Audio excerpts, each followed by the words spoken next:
Mercy, I'm actively sweating my ass off right now. I just did a bunch of dishes. After the gym, I went ahead to the grocery store. I got a bunch of groceries that I just carried in. After that, I had to walk down the street. Actually, I have a lawnmower, a push mower that's been getting fixed for the past week and a half. And, you know, I've mowed the lawn once so far, I've had to, and I have 2 push mowers, right? One push mower is like a relatively cheaper one. It's not like it's self-propelled, you have to push it yourself. And, you know, I don't have a lot of land. I have just under like half an acre of land. So doing the push mowing and stuff is just cardio for me, right? But I've been trying to get this John Deere push mower fixed now because it's self-propelled and it just mows the lawn so much faster. It turns the job of being like an hour and a half mowing job into like 45 minutes. So it cuts off quite a bit of time. Right now I have some tilapia cooking up. And might I just add that you cannot go wrong with some lemon pepper seasoning. Courtesy of my wife teaching me that with any kind of fish. I think I'm going to make up some kind of rice, and I'm going to make up some green beans with this. I'll show you guys the final product. But this week has just been a very stressful week, to say the least. So you may be able to tell in my voice that I'm on the butt end of being sick. I've had like a cold for a week and a half now, and I think it's finally starting to go away. I did wake up this morning and I felt like absolute garbage. I had a headache and stuff, and I've basically been surviving off of Dayquil and like NyQuil just to keep my congestion down and my nose from running so much. Besides being sick, this week has definitely been pretty hectic, and you know, there's been a lot going on. I haven't really posted about it or like said anything about it here on social media or YouTube or anything. So I guess I had like something that you would call a minor scare. Essentially, I've had this mass in my, you can't see it like visually, but I've had this small mass on the left side of my jaw, borderline my cheek now for about a year, right? And it's been very small. It's been like the size of a Tic Tac. And in the past few weeks, this mass has like grown almost twice or almost doubled in size. It's still very small. It's like the size of a Skittle or like an M&M.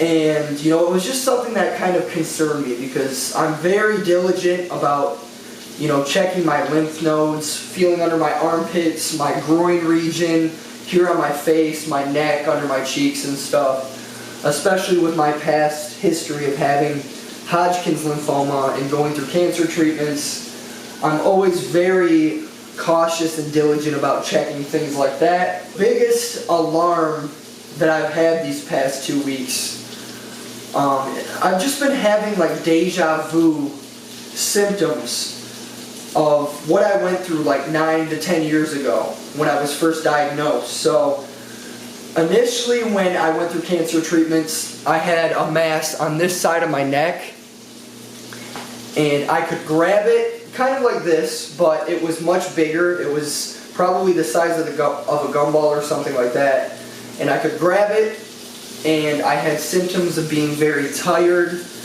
I was having night sweats, and the night sweats were the biggest thing that sent me to the hospital and to pursue finding an oncologist to begin with back when I was 15 years old. So these past few weeks I've had, you know, this crazy amount of shortness of breath. And you know, I've been telling my wife like recently, man, just going up the stairs, I sometimes have to go and sit on the couch just carrying up a laundry basket because it's like,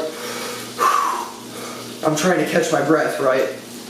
And not only that, but in the past week to 2 weeks, I've probably had 6 to 8 severe night sweats. With what I'm taking and stuff right now, behind the scenes and everything, I'm not taking anything that should be causing night sweats.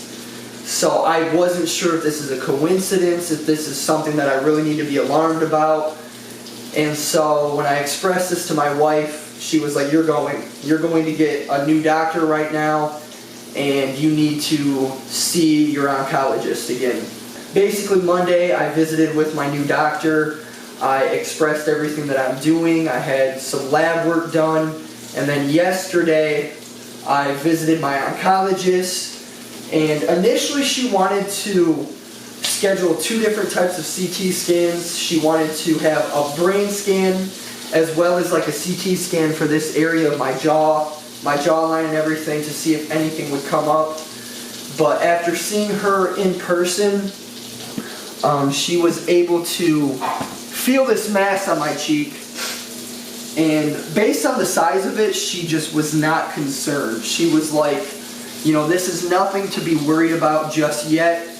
And I even expressed to her, I was like, being sick right now, I kind of assumed that might be what's flaring this up and causing the swelling and caused it to get a bit bigger just by being so congested and having a cold. What I did have was a chest x-ray yesterday. She wanted to make sure that the shortness of breath wasn't being caused by anything. The results came back completely clean today, and it's just overall been a very big relief for me. I'm always optimistic to begin with, which is something that I feel is so important, especially in situations like that can be very scary for people. So, I have a few more scans that I have to have done. I need to go to a dentist to have some x-rays done of this area specifically. But other than that, it's just a big eye-opener almost again. That after 9 years, this feeling of being invincible and stuff, it opens your eyes, and it just, makes me realize that I need to be much more thankful and much more critical of myself, like on a day-to-day basis. So not to keep going on and on about this, and long story short, all the tests came back clean, and I am just very thankful right now. I'm in a position where it's like all of this fitness stuff, like it all could be just taken away. Everything that I worked so hard for these past 9-10 years. It's just an eye-opener to me that I need to just be very level-headed with this, and I need to truly appreciate every day that I'm given, because you never know what tomorrow will bring. Like, it's not like this was a huge ordeal or anything, but it was big enough to me to where it's like I need to really appreciate my wife. I need to appreciate my life and appreciate the opportunities that I have on a day-to-day basis, because there are so many people out there that have it so much worse off. And stepping foot into that oncology center again, seeing those young kids that are 5-6 years old, losing their hair, fighting for their lives, it's just a real reality check, because you truly don't know what you have until it's all gone and taken away from you. But I just wanted to update you guys on all of that. I do feel like it's important to, keep you guys in the loop with all of that. I just didn't make any posts and stuff. I didn't even tell a lot of people, including like my dad. I didn't even tell my dad until the day of, just because I don't like to worry people. I don't want people feeling sorry for me, or like, I went through that plenty of times in my life, and I just don't want to alarm people until there's something to truly alarm them about. So that's basically it in terms of this week. It's just been crazy to me. Very demanding. It's been a demanding week so far. Watch, this isn't what I think it is. Oh no, it is. So my weightlifting lever belt has been broken now for several weeks. And by the lever belt, I mean the lever of the belt. 2 of the screws have been stripped, and so it has been absolute madness trying to get my lever belt to work in the gym for me every day. It's just been so distracting. I gotta go in there with 3 different screwdrivers in between sets to tighten it and everything. So instead of contacting Inzer for the 8th time, I decided to go ahead and buy my 3rd lever for my lever belt from Amazon. I think this was Contraband brand, So I'm excited to be using this. I won't have to go in there with a screwdriver in between sets, every single set. But yeah, it's looking pretty spicy, pretty clean, if the focus is good there. So this is exciting to me. These screws aren't stripped like my other ones. Let's hope this one lasts for a little while. Alright, so here we go. Just some rice, tilapia, and green beans. But I think that's it. I don't think I'm going to be recording anymore for the rest of the day. I am running out of battery life, running out of memory, and running out of energy right now. And I still need a shower after eating. So I love you guys so much. It's your boy Zach Zeiler. Say hey to Bella. Peace out. Bye.